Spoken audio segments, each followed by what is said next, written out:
नमस्कार रसिक मित्र हो. अष्टगंध प्रस्तुत आणि मुक्काम पोस्ट कविता अंतर्गत काव्य गप्पाच्या या आणखी एका एपिसोड मध्ये आपल्या सर्वांचं मनपूर्वक स्वागत. गेले अनेक दिवस आपण काव्य गप्पातून मराठी कविता, मराठी कवितेतले ज्येष्ठ कवी आणि मराठी कविता जगणारे लिहिणारे असे सगळेच या सगळ्यांशी गप्पा मारत आहोत. गेले अनेक दिवस मी खरं तर हा उपक्रम समारोपाकडे नेण्याचा प्रयत्न करतोय. पण मराठी काव्य क्षेत्रामध्ये काम करणारी आणि मराठी कविता गावोगावी पोहोचवणारी अशी माणसं माझ्या सहवासात संपर्कात येतात. अशी माणसं मला दिसतात की काव्य गप्पांचा एखादा एपिसोड त्यांच्यावर करावा, त्यांच्या कवितेची जडणघडण आणि त्यांच्या कवितेचा प्रवास तुमच्या समोर ठेवावा या प्रामाणिक इच्छेने हा उपक्रम मी सुरू करतोय. आणि अर्थातच तुम्हाला माहिती आहे त्यामध्ये आपल्याला साथ मिळालेली आहे संवेदना प्रकाशन आणि ब्रोनॅटो ई पुस्तक प्रकाशन. रसिक मित्र हो, तुम्हाला माहिती आहे मराठी कवितेमध्ये असे अनेक अवलिया आणि मराठी कवितेचं बोर्ड धरून मराठी कविता रसिकांपर्यंत पोहोचवणारे अनेक कवी आहेत. या सगळ्या प्रवासामध्ये मराठीतल्या बोलीभाषेच्या कवीचा वारसा घेऊन स्वतःची कविता आणि महाराष्ट्रातल्या अनेक कवींची कविता, कवितेतली आई आणि आईतली कविता शोधत शोधत महाराष्ट्राच्या कानाकोपऱ्यात पोहोचलेले कवी म्हणजे कवी प्रशांत मोरे. कवी प्रशांत मोरे या नावाला परिचयाची काय गरज आहे? महाराष्ट्रातलं असं एकही गाव नसेल की जिथे प्रशांत मोरे यांच्या कवितेतली आई आणि आईची कविता पोहोचली नसेल. या कवी प्रशांत मोरे सरांच्या आणि ज्यांना प्रेमाने मी प्रशांत दादा म्हणतो, त्या प्रशांत दादाच्या मराठी कवितेची सुरुवात, मराठी कवितेचा प्रवास आणि गावोगावी प्रशांत दादाला भेटलेली आई आणि प्रशांत दादाने त्या आईच्या कवितेवर आणि कवितेतल्या आईवर केलेले अतोनात प्रेम हे खरं तर मातृप्रेमाचं हे महन्मंगल स्तोत्र आहे असं मला वाटतं. आणि ते स्तोत्र आजच्या एपिसोड मधून तुमच्या समोर उलगडावं. मराठी कवितेतली आई ज्यांनी अजरामर केली आणि आईची कविता ज्यांनी महाराष्ट्रातल्या कानाकोपऱ्यात पोहोचवली ते प्रशांत दादा आज आपल्या सोबत आहेत. कवी प्रशांत मोरे. प्रशांत दादा नमस्कार. नमस्कार. नमस्कार संजय. नमस्कार. कसे आहेत दादा? कसे आहात? अगदी छान आहे. मस्त आहे. छान आहे. तुमच्या दौऱ्यामुळे खरं तर गेली 4-5 आठवडे म्हणजे रखडलेला खरं तर हा काव्य गप्पाचा एपिसोड आज आपल्या रसिकांच्या समोर येतोय. याचा मला मनोमन आनंद आहे. कारण जेव्हापासून मी मराठी कविता लिहितोय, मराठी कविता अनुभवतोय, तेव्हापासून तुमची कविता, तुमच्या कवितेचं गाणं आणि तुमच्या कवितेतली आई आणि कबीराचं देणं सुद्धा माझ्या मनाला खूप भुरळ पाडत आलेलं आहे. रसिक मित्र हो, प्रशांत दादाचा काय परिचय मी तुम्हाला देऊ? प्रशांत मोरे हे नाव हाच एक खूप मोठा परिचय आहे. तरी सुद्धा आपल्या नव्या पिढीतल्या रसिकांसाठी मी प्रशांत दादांच्या काही पुस्तकाची नावं तुम्हाला वाचून दाखवतो. त्यामध्ये वेदना सातारकर हजर सर, कबीराचं देणं त्याची 7वी आवृत्ती प्रकाशित झालेली आहे. ही वस्ती सस्ती आहे पोरा चौथी आवृत्ती, अभिवादन बा भीमा 2री आवृत्ती, समझो पीर पराही ही वस्ती सस्ती आहे पोराचा हिंदी अनुवाद आहे. समझो पीर पराई हा गाणं शतकानुशतकाचं हा महाकवी वामनदादा कर्डक यांच्यावरचा ग्रंथ प्रशांत मोरे यांनी संपादित केलेला आहे. वास्तवाच्या डोहातील प्रतिबिंब डॉक्टर मुकेश गौतम यांच्या हिंदी कवितांचा मराठी मुक्त अनुवाद प्रशांत मोरे यांनी केलेला आहे. त्यानंतर अनेक सिनेमांमध्ये गाणी आहे, पार्श्वगायन आहे, संगीत आहे आणि त्या पलीकडे जाऊन माय अर्थात आईच्या कविता या आईच्या कवितांचे ग्रंथाचे 2 खंड त्यांनी अत्यंत परिश्रमाने प्रकाशित केलेले आहेत. महाराष्ट्राच्या गावोगावी कोनाकोपऱ्यात त्यांनी मराठी कविता घेऊन गेलेले आहेत, पोहोचवलेली आहे. आणि त्या प्रवासाविषयी खरं तर मी अधिक बोलणं उचित नाही, कारण प्रशांत दादाकडूनच आपल्याला तो सगळा आईच्या कवितांचा प्रवास ऐकून घ्यायचा आहे, जाणून घ्यायचा आहे. त्यांच्या पुरस्कारांची यादी माझ्या समोर आहे, जी वाचायला लागलो तर काव्य गप्पाचा अख्खा एपिसोड त्याच्यावरती होऊन जाईल. असं खूप मोठी अचिव्हमेंट आहे. पण सगळ्यात महत्वाचं म्हणजे ते मराठी कवितेवर, मराठी बोली भाषेवर प्रेम करणारे कवी आहेत आणि कल्याणच्या एका कॉलेजमध्ये प्राध्यापक म्हणून कार्यरत आहेत. तर असा हा सगळा प्रवास आहे. मराठी कविता, मराठी कवितेतली आई आणि गाणं या सगळ्याने झपाटून टाकलेलं एक अत्यंत उत्साही आणि प्रेरणादायी व्यक्तिमत्व. त्याला प्रशांत दादाला भेटणं हीच एक खूप उत्साहदायी आणि प्रेरणादायी गोष्ट असते. तर प्रशांत दादा सुरुवात अर्थातच आईच्या कवितांपासून करेन मी. असा प्रश्न माझा पहिला हाच आहे की आईच्या कवितांचा प्रवास नेमका कधी सुरू झाला? आईतली कविता नेमकी कुठे भेटली आणि कवितेतली आई नेमकी कधी तुम्हाला कुठे सापडली? कसं ते नातं कधी जुळलं आणि कसा प्रवास सुरू झाला? सर्वप्रथम संजू, तुझ्या मुक्काम पोस्ट कवितेला विनम्र सलाम करतो. अशी जर अशी लेकरं अवतीभोवती असली ना, कविता बहरून येते, फुलून येते. वा वा. सातवी आठवीला असेल संजू मी, तेव्हा एक कवितेचं गाणं सुचलं आईवरचं. माझ्या मायची माया, माझी प्रेमळ माय, माझी प्रेमळ माय, जशी दुधावरली साय. अरे संसार संसार तिची सांगे मला कहाणी. अरे संसार संसार तिची सांगे मला कहाणी. तिची सांगे मला कहाणी, येई डोळ्यातून पाणी. माझ्या मायची माया, माझी प्रेमळ माय, माझी प्रेमळ माय, जशी दुधावरली साय. आणि ही कविता केबेश महाविद्यालयाच्या गॅदरिंग मध्ये म्हटली गेली आणि तिथे भैयाचे उपासने आले होते. तेव्हा गोट्या सिरियल खूप प्रसिद्ध झालं होतं. तर त्यांनी त्या गाणाऱ्या मुलाला विचारलं, कोणाचं हे गाणं कोणाचं आहे? तर म्हणते त्या प्राणदादाचं आहे, मला गावात प्राणदादा म्हणतात. तर म्हटलं तो भेटेल का मला? तर रेस्ट हाऊसला भैया उपासनी आराम करत होते आणि मी त्यांना भेटायला गेलो. त्यावेळेस भैया उपासनीने जी गोष्ट सांगितली ना, ती खूप महत्वाची होती आणि तिथून खरं तर पावलं गतीने पडत गेली.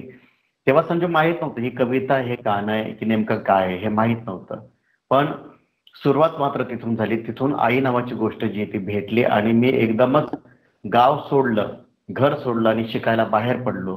तर ते तेवढं आईचं बोट हातातून निसटलं ना जत्रेमधून, गावच्या जत्रेतलं बोट निसटलं हातातून. आणि मग ती जी सोशिकता आहे ती आई जवळ नसण्याची, ती आईच्या कवितांजवळ घेऊन गेली आणि आईच्या कविता नावाची गोष्ट जी ती सुरू झाली.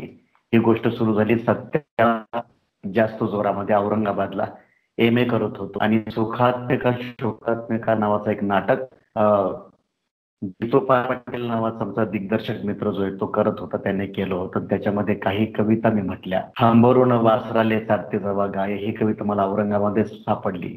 तिची चाल मी केली आणि तिची चाल केल्यानंतर सगळ्यांच्याच लक्षात आलं की एक विलक्षण गोष्ट जी आहे ती आपल्यातून घडते आणि ऐकणारे जे ते खूप वेगळ्या पद्धतीने ऐकतायत. म्हणजे औरंगाबादच्या जी डिस्लरी दारूची कंपनी आहे तिथे मते नावाचा एक शोषित मुलगा काम करायचा. मी 4 कविता म्हटल्या आणि तो एका कार्यक्रमामध्ये लिंबू घेऊन आला, माझ्या खिशात त्याने लिंबू ठेवला.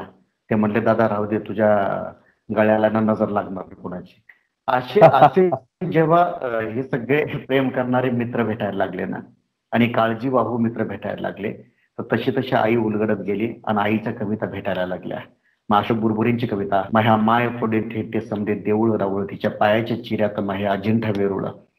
हे ऐकलं गलबोललो मी. अगदी दादा, मी तिकडे येणारच आहे की तुमचा प्रवास सुरू झाला, मग महाराष्ट्रातल्या अनेक कवींची कविता तुम्हाला सापडत गेली. पण त्याच्या आधी मला म्हणायचं की हा जो माणसांवर प्रेम करण्याचा वारसा आहे, कारण शेवटी कसं आहे ना, गाणं जितकं निखळ प्रामाणिक असतं ना तितकंच ते लोकांना भिडतं. तर तुम्ही नुसतं गात नाही, मला त्या गाण्यामध्ये जी एक प्रामाणिकता दिसते, एक जो प्रेमाचा संस्कार दिसतो, एक कवी आणि गीतकार आणि गायक याच्या पलीकडे माणूस म्हणून जो प्रशांत मोरे तो त्या गाण्यामधून अगदी प्रांजळपणे वाहताना दिसतो. तर हा जो वारसा आहे प्रामाणिकतेचा, प्रेमाचा, लोकांना जीव लावण्याचा, म्हणजे मी पाहतो की प्रशांत मोरे फक्त एखाद्या अभिजात आणि एखाद्या खूप मोठ्या अशा शिक्षित समूहासाठी केवळ कार्यक्रम करत नाही. प्रशांत मोरे गावाच्या पारावरती बसलेल्या 4 लोकांसाठी सुद्धा तितक्याच तन्मयतेने कविता ऐकवतो, जितकी तो 1000 लोक बसलेल्या रवींद्र नाट्य मंदिरच्या नाट्यगृहात ऐकवतो.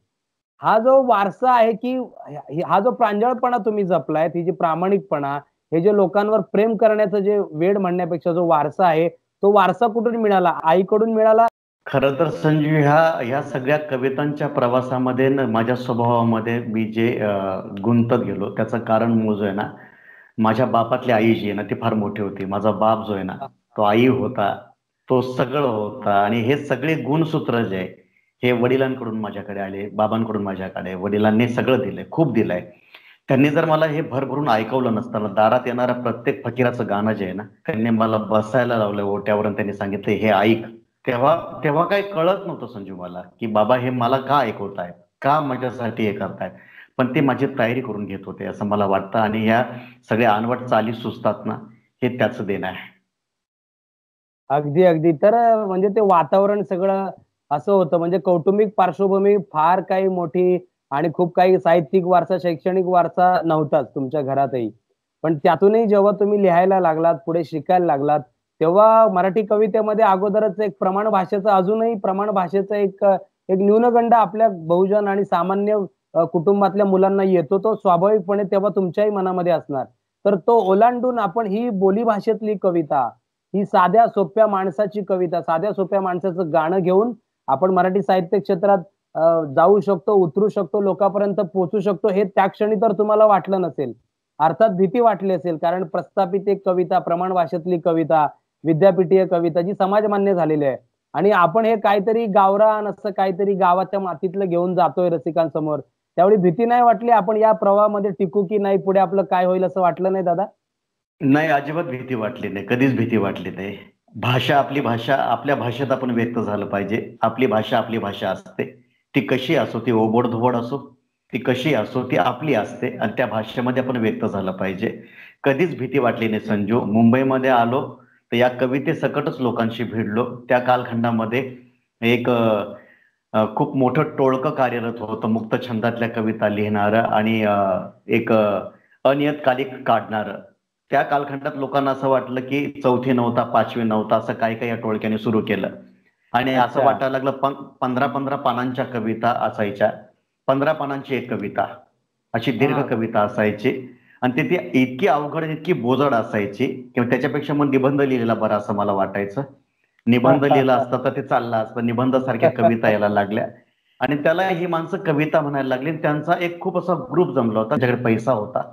खूप सुंदर अच्छा. अंक छापायचे, अंक घराघरात पोहोचायचे. तो अंक जो आहे तो किती दर्जेदार होता याला काही आता प्रमाण उरलेलं नाही. कारण त्यांनी मोठ्या मोठ्या कवींमध्ये आणि मोठ्या चांगल्या कवितांमध्ये भांडण लावून टाकलं. मला असं म्हणायचं की मुक्त छंदातली कविताही खूप सुंदर आहे आणि गेय बरं. कविताही खूप सुंदर आहे. प्रमाण भाषाही खूप सुंदर आहे आणि बोली भाषाही खूप सुंदर आहे. ती वाह! कशा पद्धतीने तुम्ही वापरता हे महत्वाचं आहे. आणि मला असं वाटतं संजू की माणसांच्या कविता नाही लिहिल्या लोकांनी, माणसांवर ओरबाडणाऱ्या कविता लिहिल्या गेल्या आहे. आणि ते हो, हो. ओरबाडणं जे होतं ना, ते ओरबाडणं होतं ते तुझ्यासारख्या माझ्यासारख्या माणसाला अस्वस्थ करणारं होतं. कुठेतरी हे थांबलं पाहिजे असं आपल्याला वाटायचं. आणि हे टोळकं जे आहे ना, हे आपोआप बंद झालं. आपसापसामध्ये त्यांनी भांडणं सुरू केले आणि मग हां, हां. त्यांचे अनियतकालिक पण बंद झाले आणि त्यांच्या सगळ्या गोष्टी बंद झाल्या. मी तुला म्हणजे सगळ्यात महत्वाची गोष्ट काय झाली, गावाकडून जरी आलो होतो संजू, तरी सुद्धा अनुष्टुप मध्ये माझी कविता छापून आली होती. माझी कविता बरं. कविता रतीमध्ये छापून आली होती. त्यामुळे ही अच्छा. भीती नव्हती मला. हा, ही छापून बरं. आली होती कविता. ज्या ज्या सगळ्या अनियतकालिकांनी इतकी वर्ष अभिराज्य केलं, दादागिरी केली, अस्मिता दर्श असेल, अनुष्टुप असेल, नागपूरचं यशवंत मनोहर सर संपादित करायचे, तो अंक असेल, या सगळ्या अंकांमध्ये कविता छापून आल्या होत्या. त्यामुळे भीती आणि दडपण, डुप्लिकेट नावाची गोष्ट जिथे फार काळ टिकत नाही आपल्याला माहित आहे. आणि या सगळ्या सगळ्या वादळामध्ये आपण आपली कविता प्रामाणिकपणे जपली. आपल्याला जशा पद्धतीने व्यक्त होता येतं तसं व्यक्त झालं पाहिजे, कारण की कविता ही खरी असते आणि कविता खोटी असते. या दोनच प्रकार कवितेमध्ये असतात. बाकी सगळं हे जे यांनी सुरू केलेली आहे ना, ही यांची दुकानदारी प्रत्येक माणसाची, असं मला वाटतं. अगदी, अगदी दादा, तुम्ही ओरिजिनॅलिटीचं जे म्हणालात आता, की ओरिजिनल जी भाषा आहे, जी गावागावात श्रम करणाऱ्या श्रमिकांची आहे, कामगारांची आहे आणि त्या भाषेतली कविता, जी आईच्या कविताच्या निमित्ताने पण तुम्ही महाराष्ट्राच्या समोर आणलीत. तर ही बोली भाषा जी आहे, जे मराठी भाषेचं खूप मोठं सौंदर्य आणि मला वाटतं ताकद आहे मराठी भाषेची खूप मोठी. तर ही ताकद सध्या म्हणजे जी काही ज्या प्रकारची कविता मराठी भाषेमध्ये लिहिली जाते आहे, मराठी भाषेमध्ये हे बोली भाषेचं सौंदर्य यायला काही अडचणी निर्माण होत आहेत ना, आणि सक्षमपणे आपण हा बोली भाषेचा वारसा आणि हे संचित मराठी कवितेतून लोकांपर्यंत पोहोचवायला कुठेतरी कमी पडतोय असं वाटतं? काय गल्लत आणि गफलत कशी झाली संजू, की कम्प्युटर नावाची गोष्ट आली, लॅपटॉप नावाची गोष्ट आली आणि त्याच्यातले काही शब्द आले समजा. ते शब्द घेऊन जर समजा कविता आली ना, तर असं वाटतं की आपण फार विज्ञानवादी झालो, आपण फार त्या युगाला चिटकून राहिलोय. पण तसं नाही आहे. ज्ञानदेवांची बोली अजून आहे ना, अगदी हो. तुकारामांची गाथा अजून आहे ना, बुडवलीत तरी आहे आहे की नाही. आहे हा, खरंय. वामनदादा प्रत्येक गावागावात आहे ना. अगदी अगदी. तर तर हे कळत नाहीये. कसं होतं की खूप असं अवघडल्यासारखं लिहिलं की खूप आव आणून, खूप ताणून आणि खूप अवघडल्यासारखं लिहिलं की लोकांना असं वाटतं की आपण काहीतरी ग्रेट करतो आहोत. परंतु ती कविता जर आपल्या घरातल्या आईलाच कळत नसेल तर त्या कवितेचा काय फायदा? आपल्या बापालाच हम्म. कळत नसेल तर त्या कवितेचा काय फायदा? मला सातत्याने असं वाटत आलेलं आहे. आणि म्हणून मोकळं होण्यासाठी एक आसमान जे आहे, आपण अशा लोकांना पण दिलं पाहिजे की जे ज्यांचं आहे ते त्यांना दिलं जात नाहीये. आणि सातत्याने मग कविता ही सादरीकरणाची गोष्ट आहे का? कविता ही अशी गाऊन सादरी करायची आहे का? अशा बऱ्याच गोष्टी बोलल्या जातात, टीका केली जाते. पण मी तुला खरं सांगतो, जर समजा मर्ढेकरांना चांगला आवाज असता ना, तर मर्ढेकरांनी त्यांची कविता गायली असते आणि मग कौशल इनामदारला काहीच काम उरलं नसतं. कौशल्य खरंय. संगीत नसतं केलं. हो. मर्ढेकरांनीच गायली असती. हम्म. तुमची गाणं ही फार मोठी शक्ती आहे. चाल लावणं ही फार मोठी शक्ती आहे. आणि ती जर एखाद्या कवीला जर मिळाली असेल शब्दांच्या सकट, तर त्याचा आपण सन्मान केला पाहिजे. त्याच्यावर टीका खरंय. नाही केली पाहिजे. नाशिकचे एक कोणीतरी संपादक आहेत. ते एका संमेलनाचे अध्यक्ष पण राहिलेले आहेत. ते तर प्रचंड तुटून पडतात या गोष्टीवर. पण वामनदादा अगदी. कर्डक नावाच्या महाकवी सोबत हे फिरले होते तेव्हा, तेव्हा तो त्यांचा बाप होता जिवंत असताना. आणि हम्म. ही माणसं बाप बदलतात. वामनदादा गेले, नारायण सुर्वे मेले, की यांचे बाप बदलतात लगेच. जे जिवंत आहेत मग त्यांना ते बाप म्हणायला लागतात आणि अशी गोष्ट हम्म. सुरू करतात. तर ही फार वाईट गोष्ट आहे माझ्या वाईट लेखी. गोष्ट आहे आणि हो, एकनिष्ठ राहिलं पाहिजे आपल्या विचारांशी तरी आपण स्वतः. हे अगदी बरोबर. खरं आहे. खरं आहे. तर हा प्रवास सुरू असताना नंतर मग आपण आईच्या कवितांचा कार्यक्रम करावा, आईच्या कवितांचं संकलन करावं आणि ते महाराष्ट्रासमोर आणावं, असं कधी वाटलं दादा तुम्हाला?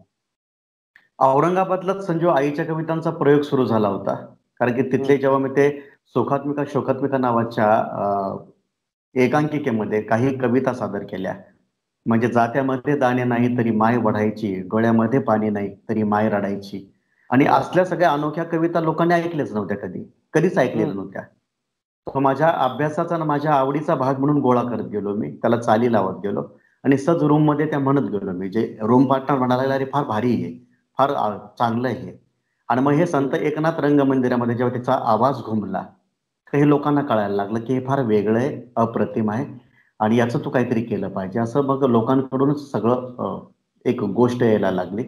आणि त्यावेळेस उपासमारीची जेव्हा गोष्ट होती औरंगाबादला रूममध्ये, तर ती उपासमारीची गोष्ट सोपी व्हायला लागली या कवितांच्यामुळे. आणि मग अच्छा. अजून शोध घेत गेलो आणि त्या कविता गोळा करत गेलो. त्या कविता मिळत गेल्या. त्या कविता खूप कविता स्वतःहून मग माझ्यापर्यंत येत गेल्या, की दादा याला चाल हं. लावा ना, दादा याला चाल लावा ना, दादा आमच्या कवितेचं सोनं करा ना. तर लोकांना हे आवडायला लागलं आणि मी माझ्याच कवितेत फक्त अडकून पडलो नाही. वाह! जे इतरांचं चांगलं आहे ते आपण दिलंच पाहिजे. ते काळजातून गायलंच पाहिजे.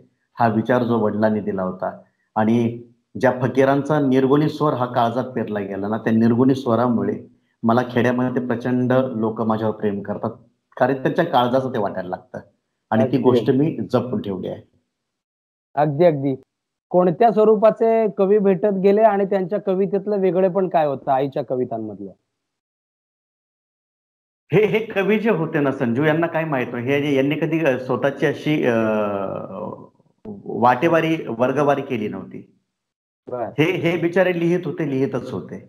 म्हणजे आता पण जो कवितांचा सगळा आपल्याकडे आईच्या कवितांचा एक प्रचंड प्रवाह येतोय ना, आई आणि बापाच्या कवितांचा, तो फार विलक्षण हो. आहे. तो फार हं. विलक्षण आहे. म्हणजे विष्णूची कविता मला मिळाली. विष्णू हल्ली चांगला चित्रकार, चांगला चित्रपट गीतकार आणि चांगला कवी आहे. अगदी. हो, हो. तोही छान गातो. पण त्याच्या कवितेतून जे काही अनुभवाचे बोल येतात ना, ते कदाचित नाही सापडणार कोणाला. कारण की जर बाप शेतामध्ये काम करत असेल, आई पण राबत असेल आणि छोटं लेकरू असेल, तर त्यांना झोपवण्याची एक गोष्ट त्यांच्याकडे असते.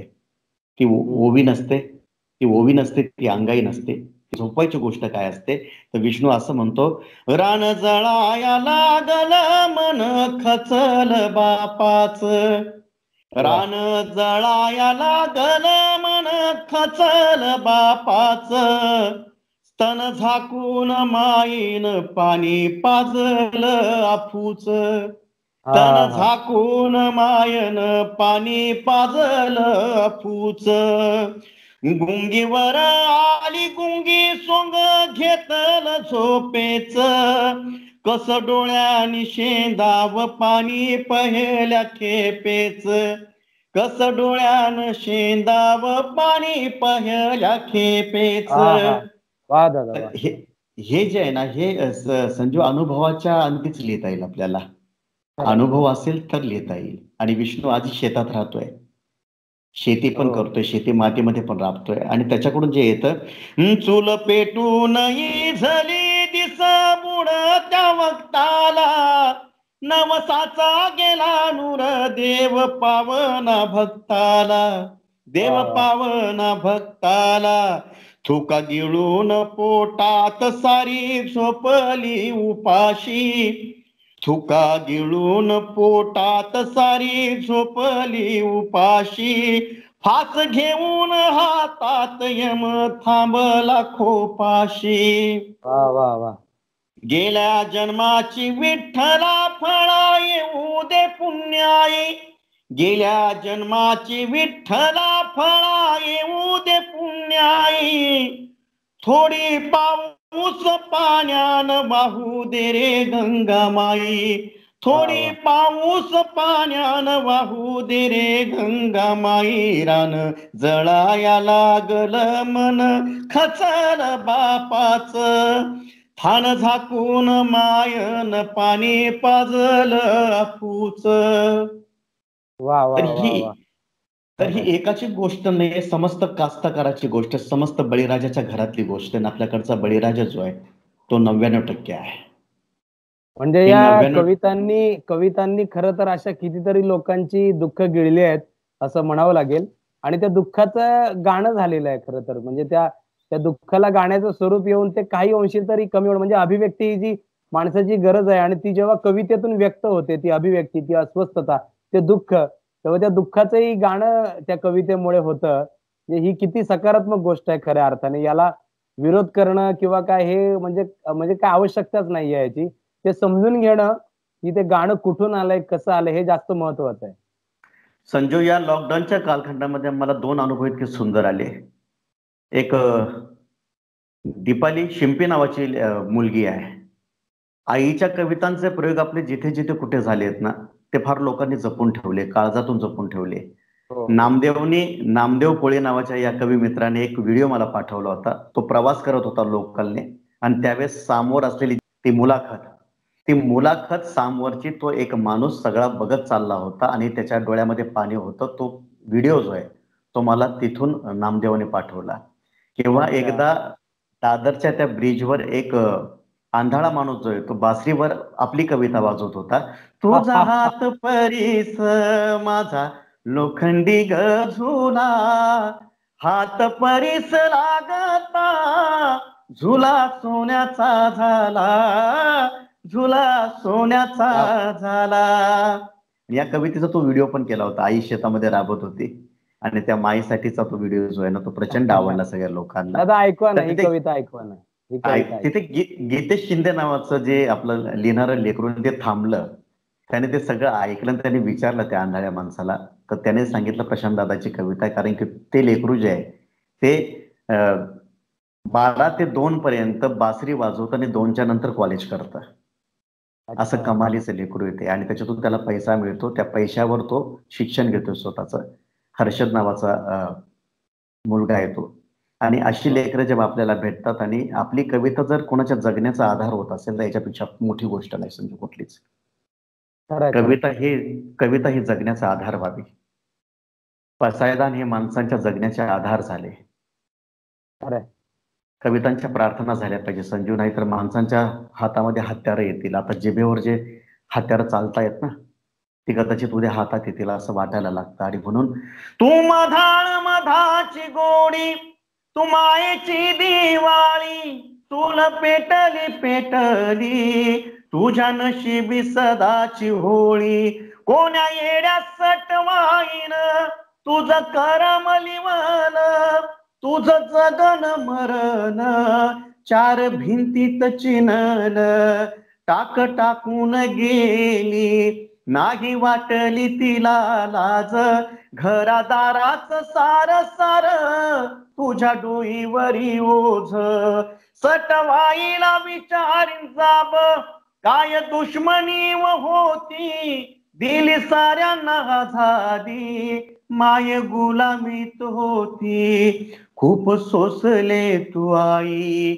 मिळो मला नवी वाट, व्हावी तुझ्याच नावान नव्या युगाची पहाट, तुझ्या कपाळीचा डाग माझ्या घामाने पुसावा, तुझ्या कपाळीचा डाग माझ्या घामाने पुसावा, नव्या युगाचा दिवस तुझ्या मर्जीनं उगावा, तुझ्या मर्जीनं उगावा, तुझ्या मर्जीनं उगावा.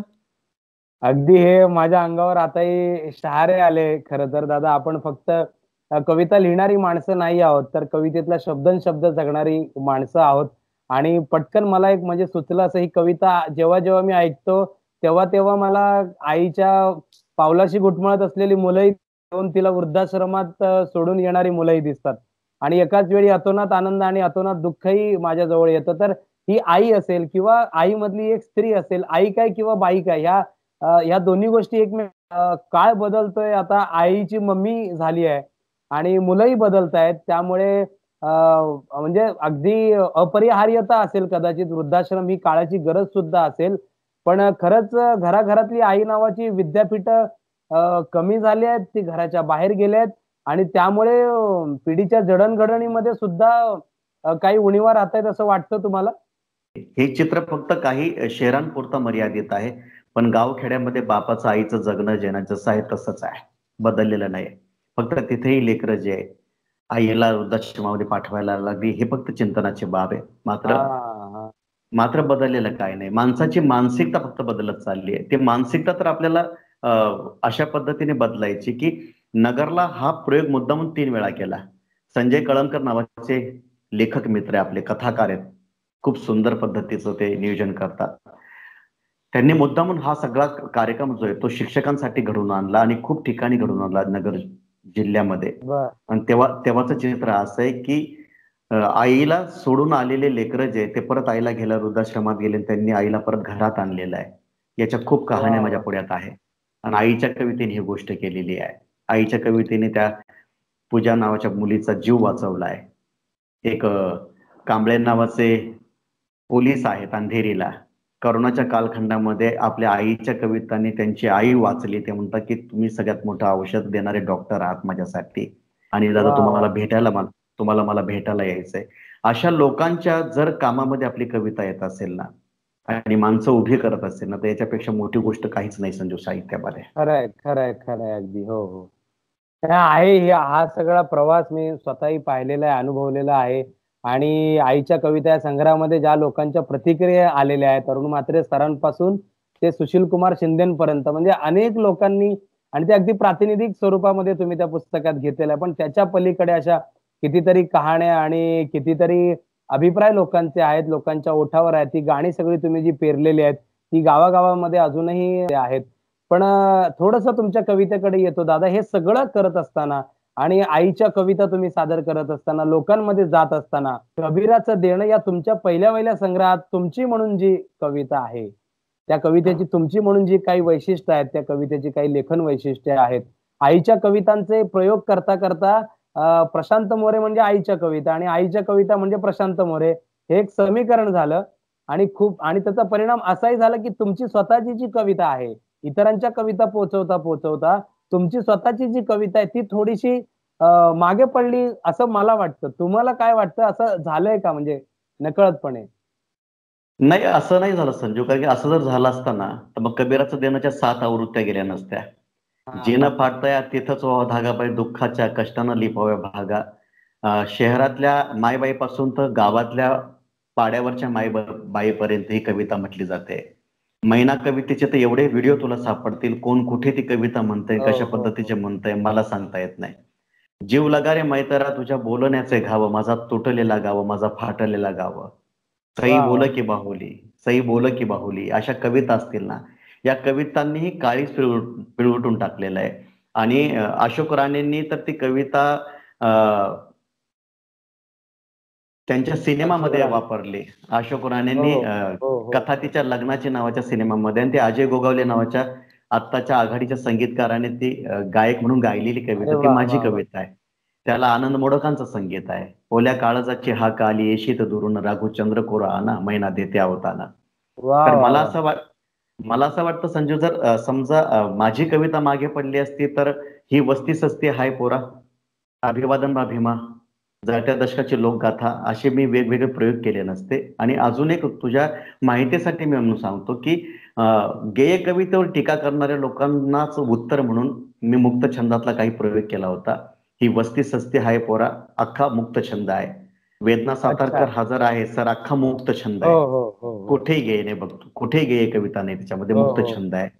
आणि कबीराच्या देण्यामध्ये पण या वर्तमानाला दिल्यात मी चालायला कोबड्या, तुम्ही काय माझं भविष्य सांगता, ओंजळी ठरू शकलं नाही पाणी, डोळ्यांचा डोह झालेला कोणी पाहिलं नाही. या कवितेच्या ओळी ओळीने रडवले रात्र तुडवताना, हा समुद्राचा खळखळ हसण्याचा आवाज तळातलं दुःख लपवण्यासाठी असतो दोस्त. ताजमहल बांधणारे कारागीर हात मागतायत माझं घर बांधण्यासाठी, विठ्ठलाच्या पायाखालची वीट कशी मागू, तुक्याने सोडले घरदार मी भामटा चार भिंतींच्या आत, कबीराचे दोहे गातो, कबीर खडा बाजार लिए लुकाटी, हा जो फूटे घर अपने चलो हमारे साथ. काळ थबकलाय. तर हे जे काही होतं ना, याने पण प्रचंड गारुड केलं ना. तर माझी कविता मी त्याच पद्धतीने जपली. आता सध्या सगळ्या नवीन रुबाया लिहिल्यात संजू मी, वेगळ्या धाटणीची कविता जे म्हणतो ना, हा, कामातच होतो ते म्हणाले कामातून गेला, कामातच होतो ते म्हणाले कामातून गेला, जिवंत असता अफवा पसरली मेला मेला मेला, जिवंत असता अफवा पसरली मेला मेला मेला, जगण्यासोबत मी अशी तरतूद केली, जगण्यासोबत मी अशी तरतूद केली, डोळ्यामधली बघना दोस्ता असवे मेली. तर ही रुबाई नावाची गोष्ट जी आहे ना, ही हिंदीमध्ये उर्दूमध्ये लिहिली गेली, मराठीमध्ये फार लिहिलं गेलं नाही. हे शहर सोडण्याची मी केली अखेर तयारी, हे शहर सोडण्याची मी अखेर केली तयारी, जो मनात होता तुझ्या ग मी चंद्र विकला पोरी,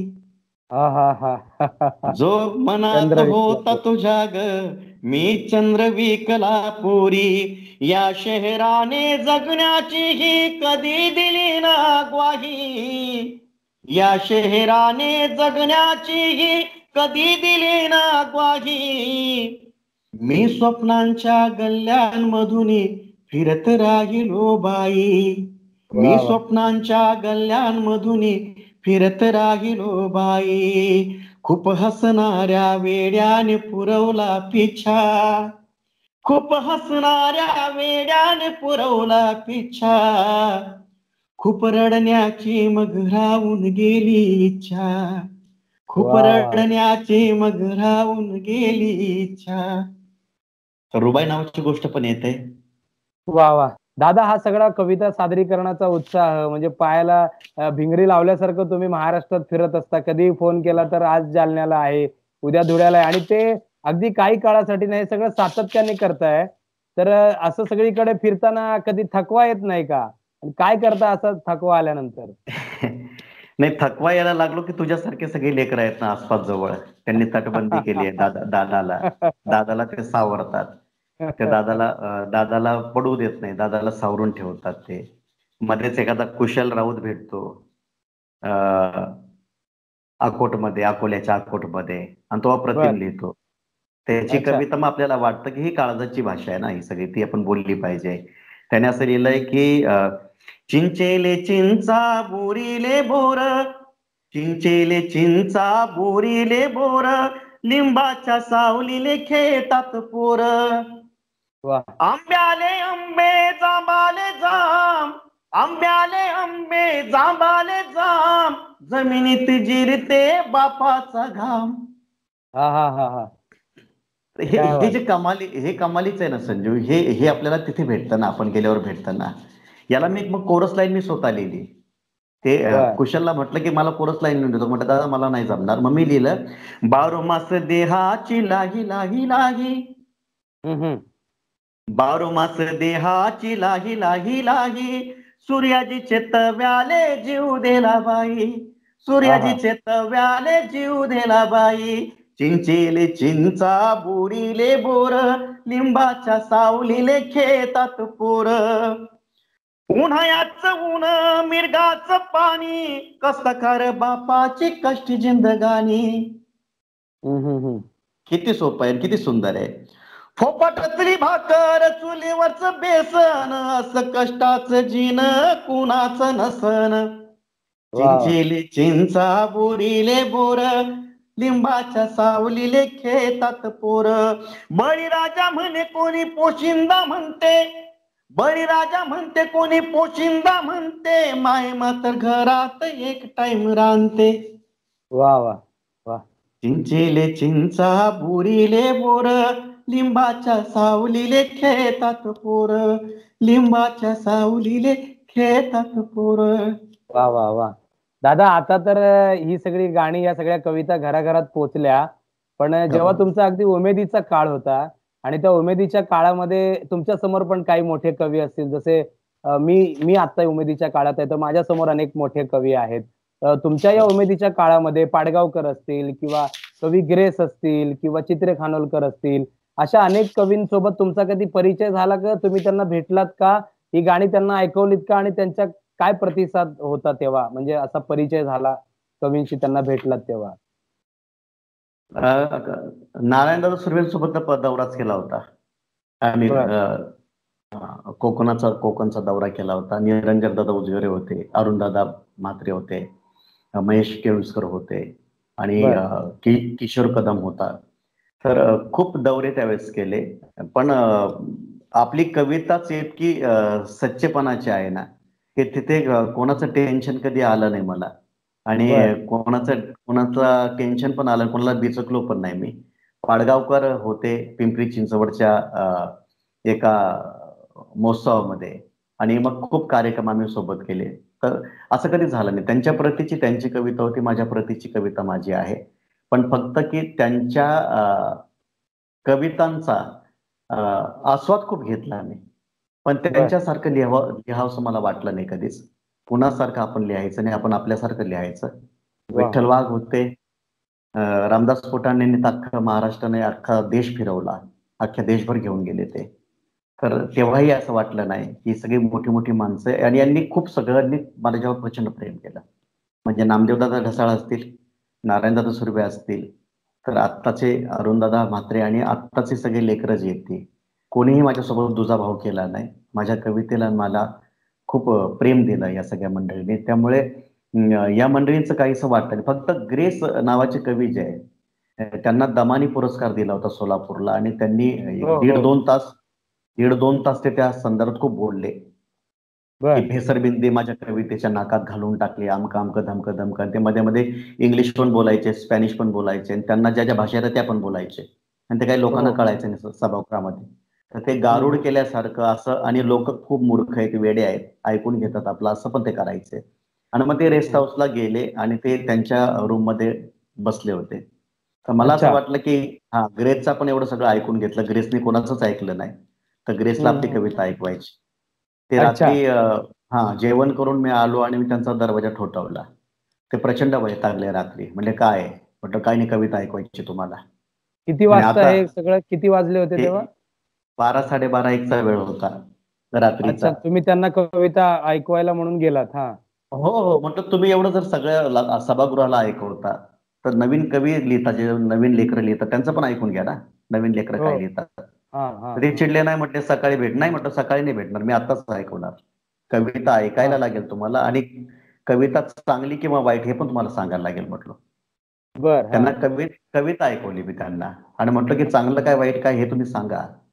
पण ही सगळी मंडळी होती ना, मला थोडस असं वाटतं, स्पष्ट बोलतो, मला क्षमा करशील आणि ऐकणारे पण मला क्षमा करतील, पण हे खरं आहे की ही जी मंडळी होती ना, ही फार आत्ताच्या हल्लीचे नट जशी वागतात ना तशी वागलेली मंडळी आहे. आपलं काम झालं की ते रेस्टॉरंटमध्ये जाऊन बसायचं. रेस्टॉरंटचं काम झालं की जाऊन झोपून घ्यायचं. लोकांशी त्यांचा संबंध येत नाही काही. लोक तुमच्यासाठी सुशिक्षिततेने उभे असतात, बोलत असतात, त्याच्याशी घेणं देणं नाही. पेपरमध्ये खूप छापून येतं आपल्यावर, दीर्घ दीर्घ छापून येतं. आपली कविता कळत नाही, आपण लोकांना वेडं बनवतो आणि त्या वेडेपणावर इतकी वर्ष सगळं चाललेलं आहे. असं वाटत असल्या कारणाने मला त्यांच्याबद्दल कधी अप्रूप वाटलं नाही काहीच. मला वामनदादांबद्दल प्रचंड अप्रूप वाटलंय, कारण की एक माणूस अरे अशी कविता लिहितो, असं गाणं लिहितो आणि असंच त्या चौकात सोडून पुढे निघून जातो. किती किती हजारो गाणी यार गावागावात सोडून आलेला माणूस, ते अजून त्याच्यावर गोळा केला ना त्याचं एक संपादन होईल मोठं. हो वामनदादाची राहून गेलेली गाणी जर केली ना आपण गोळा, हो तर एक हो. संपादन.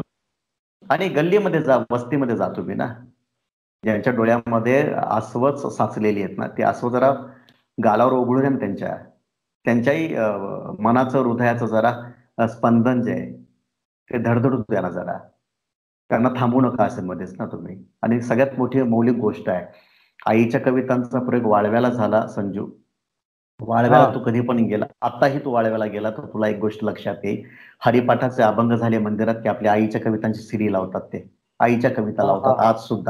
आज सुद्धा हा. आईच्या कवितांचे ग्रंथ विकत असताना, तिसरी आवृत्ती आली होती, ते विकत असताना नितीन नावाचा एक मुलगा जो आहे, तो गाडी चालवायचा, माझ्यासोबत असायचा सातत्याने. एक माय माऊली बिचारी एक पुस्तक बाजूला ठेवायला लावून त्याने गोंट्याखाली टाकलं, त्याने बारदानाखाली टाकलं आणि म्हणाली, दादा हे कोणाला देऊ नको. ती पळत गेली, अच्छा. घरचा गल्ला फोडला. आणि तेव्हा किंमत काय होती आपली, 200 रुपयाच्या आतच किंमत होती, 150 रुपये काहीतरी किंमत ठेवली होती आपण पुस्तकाची. तर ती बर. माऊली ते हा. पैसे घेऊन आली. आणि हा किस्सा मला नितीनने सांगितला की ते अशी अशी आई जी आहे ती गल्ला फोडून घेऊन पैसे घेऊन आली, चिल्लर घेऊन आलेली आहे. मी म्हटलं पैसे घेऊ नको, त्या आईला पुस्तक देऊन टाक. त्या आईचे पैसे घेतलेले, त्याला पुस्तक दिलं. ते अच्छा. म्हटलं ते पुस्तक तू घेऊन जा. आणि पुस्तक संपले होते तेव्हा सगळेच, एकही पुस्तक हा उरलं हा हा. नव्हतं, एक सीडी अच्छा. उरली नव्हती. म्हटलं तू घेऊन जा. तर अशा आया जेव्हा भेटतात ना, किंवा उल्हासनगरला कार्यक्रम चालू असताना मी कविता म्हटली आणि एका आईने कनवटी चाचपत चाचपत 2-2 रुपयाचे 2 नाणे काढले, 4 रुपये, ते माझ्या हातात दाबले. म्हटलं कशाला पैसे येते? नाही म्हणले, ठेव तुझ्या पाकिटात ठेव, बरकत राहील, तुझा पैसा संपणार नाही. अरे बापरे. यापेक्षा कमालीची गोष्ट कुठली असू शकत नाही. परवा परवा आम्ही श्रीरामपूरहून येताना अशोक नायगावकरांनी 200 रुपये दिले गाडीमध्ये मला. अशोक म्हणजे नायगावकर. अशोक नायगावकर दादानी 200 रुपये दिले मला. ते 2 कोटी सारखे मला वाटतात. ती नोट हा तुम्ही तुला हा कधी हा. ते खर्च होणार क्या नाही. बात है, क्या बात आणि मला है. मला म्हणाले, तुझ्या धुंदीला आणि तुझ्या या सगळ्या जगण्याला मी वा सलाम वा करतो. वा. तर त्या बापाने दिलेले हे 200 रुपये 2 कोटी एवढे आपल्यासाठी. खरंय खरंय, बक्षीस आहे ते, खरंय. मोठं बक्षीस आहे आपल्यासाठी ते. खरंय दादा, हा म्हणजे खरंच हे खूप निखळ प्रेम आहे आणि ते मराठी कवितेने तुम्हाला दिलंय आणि तुम्ही मराठी कवितेने दिलेलं हे प्रेम आमच्यासारख्या आणि माझ्यासारख्या अनेक रसिकांपर्यंत पोहोचवायचा प्रयत्न करतात. गेली साधारण 40-50 मिनिटं आपण बोलतो आहोत आणि मला तुम्हाला विचारण्यासारखं माझ्याकडे खूप आहे आणि तुमच्याकडे सांगण्यासारखं खूप आहे. पण आपल्याला वेळेची मर्यादा आहे. तर हे कवितेचं निखळ प्रेम आपल्या काळजात असंच कायम राहावं, ते रसिकांपर्यंत पोहोचवण्याची अपरंपार आणि अमर्याद शक्ती तुम्हाला लाभो ही प्रार्थना या निमित्ताने मी करतो. तुमचा प्रवास असा चालू राहू दे आणि त्या निमित्ताने आमचंही जगणं गाणं होऊ दे ही अपेक्षा या निमित्ताने व्यक्त करतो.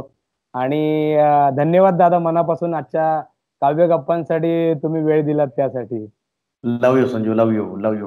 आणि सोबत प्रवास करूया, सोबत राहूया. नक्की, नक्की, नक्की. हा, खूप आणि गोष्टी खूप सोबत करायच्या आहेत, करत राहू.